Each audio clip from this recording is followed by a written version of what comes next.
കാലമിനിയുമുരുളും വിഷുവരും വർഷം വരും തിരുവോണം വരും പിന്നെയോരോ തളിരിനും പൂവരും കായ് വരും.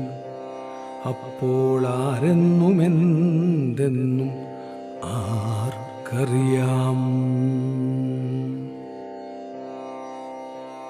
നമുക്കിപ്പോഴീ ആർദ്രയെ ശാന്തരായി സൗമ്യരായി എതിരേൽക്കാം.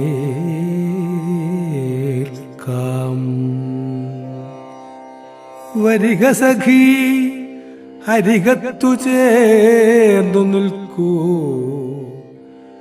പഴയൊരു മന്ത്രം സ്മരിക്കാം.